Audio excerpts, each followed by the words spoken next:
Hello अस्सलाम वालेकुम। मैं हूं महविश इमरान और आज मैं बनाने वाली हूं बहुत ही ज़बरदस्त से बहुत ही सॉफ्ट गुलाब जामुन। अगर आप बनाना चाहते हैं मेरे स्टाइल में गुलाब जामुन तो चलिए रेसिपी को बनाना स्टार्ट करते हैं।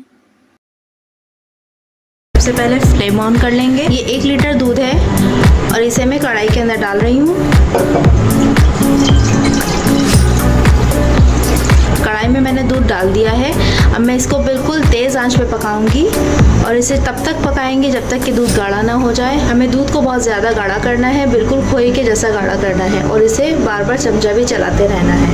आप कोई भी दूध यूज़ कर सकते हैं, मैंने फुल क्रीम वाला दूध यूज़ किया है। इसे दूध के अंदर उबाल आना शुरू हो गया है और मैं इसे 7-7 चमचा भी चलाती रहूँगी और जैसे जैसे मलाई इकट्ठी होती जाएगी उस मलाई को भी हम साइडों से इस तरीके से हटाते जाएंगे, दूध में शामिल करते जाएंगे।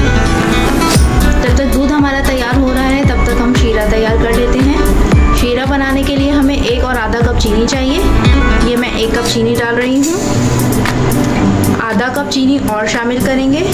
जितनी मैंने इसके अंदर चीनी यूज़ की थी इतना ही मैं इसके अंदर पानी भी डालूंगी। 1 और आधा कप इसके अंदर पानी जाएगा। 1 चाय का चम्मच मैं इसके अंदर पिसी हुई इलायची डाल रही हूँ, छोटी इलायची इसके अंदर जाएगी। अब इसे चूल्हे पे पका लेंगे। शीरा मैंने पकाने के लिए रख दिया है। अब मैं इसे बिल्कुल पतला सा शीरा तैयार कर लूँगी। चीनी बिल्कुल गायब हो चुकी है। ये मैंने बिल्कुल पतला सा शीरा तैयार किया है। ये मैंने तार वाला शीरा तैयार नहीं किया है और ना ही मैंने बिल्कुल गाढ़ा शीरा तैयार किया है। मैंने बिल्कुल पतला सा शीरा तैयार किया है। पतला शीरा तैयार करने से गुलाब जामुन के अंदर तक भी शीरा जाएगा। अगर हम गाढ़ा शीरा तैयार करेंगे तो वो अंदर तक शीरा नहीं जाएगा, इसलिए हमें बिल्कुल पतला सा शीरा तैयार करना है। इसको जब मैं हाथ पे लगा के चेक कर रही हूँ तो ये बिल्कुल मुझे चिपचिपा सा महसूस हो रहा है। मुझे इस तरह का शीरा चाहिए कि हाथ में चिपचिपा से भी महसूस हो और ये ज़्यादा गाढ़ा भी ना हो। चलें अब इसकी फ्लेम ऑफ कर देते हैं। दूध हमारा गाढ़ा हो चुका है लेकिन मुझे अभी इसे थोड़ा सा और गाढ़ा करना है। जो साइडों पे मलाई जमा हो रही है इस मलाई को भी इस दूध के अंदर शामिल करते जाना है।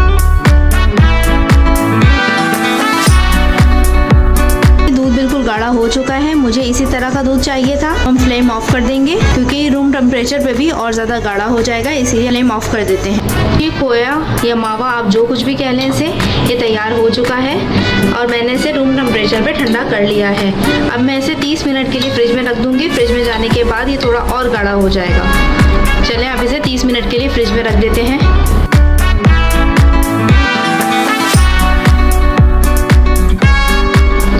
ये देख लीजिए खोए को मैंने फ्रिज में रख दिया था। अब मैंने इसे फ्रिज से निकाल लिया है। तकरीबन 30 मिनट बाद मैंने इसे फ्रिज से निकाल लिया है। अब ये ज़रा ठंडा हो चुका है। एक परात ले लेते हैं। अब इसके अंदर इसको डाल देते हैं।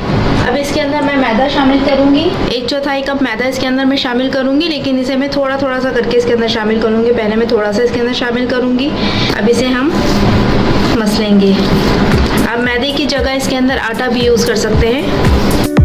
इसके अंदर अब ये पूरा का पूरा मैदा शामिल कर देंगे जितना बचा था।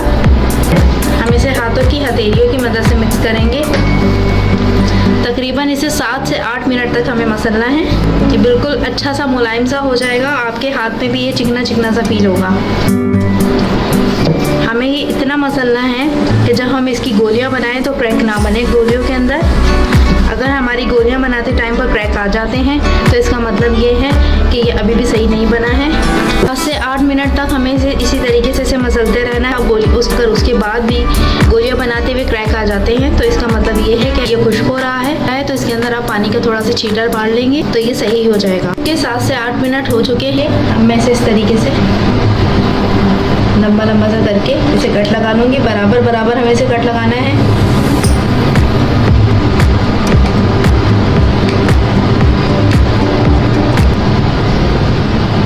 इन सबकी गोलियां सी बना लेंगे। प्रेस करके दबा के गोलियां बनानी है इसकी। इसके अंदर बिल्कुल भी कोई क्रैक नहीं है। मैं एक बार तैयार करके आपको दिखा देती हूँ। हमने हथेली में लेके इसको इस तरीके से प्रेस करना है और इसे दबाकर बिल्कुल गोल गोल कर लेना है। इसी तरीके से हम सारी की सारी गोलियां तैयार कर लेंगे। लीजिए मैंने सारी की सारी गोलियां तैयार कर ली हैं। अब मैं इसे फ्राई करूँगी। ऑयल हमारा गर्म हो चुका है। अब मैं इसके अंदर सिर्फ एक गोली डालकर देखूँगी।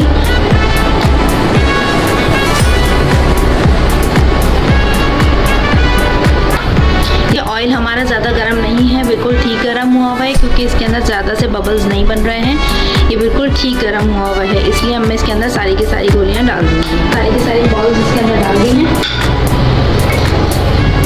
अब इसे हम बहुत ही स्लो आंच पे फ्राई करेंगे। बहुत ज़्यादा इसे नहीं चलाना है, इसे बस हल्का हल्का से इस तरीके से हिलाइएगा।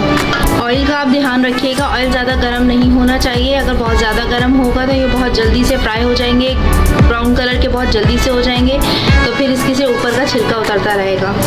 इनका ब्राउन कलर आना शुरू हो गया है।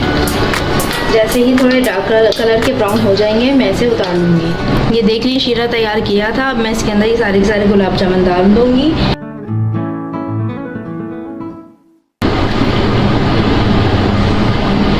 देखिए कितने सॉफ्ट बने हैं ये। अब मैं इसे आपको कट करके दिखा देती हूँ। कट करके दिखा देती हूँ अंदर से कितने सॉफ्ट और कितने मुलायम हैं। देख लीजिए अंदर से कितने जूसी और कितने ज़बरदस्त बने हैं ये। कितने ज़बरदस्त और कितने परफेक्ट गुलाब जामुन बने हैं। आप भी ट्राई कीजिएगा और मुझे कमेंट्स करके ज़रूर बताइएगा कि ये रेसिपी आपको कैसी लगी। अगर आपको मेरी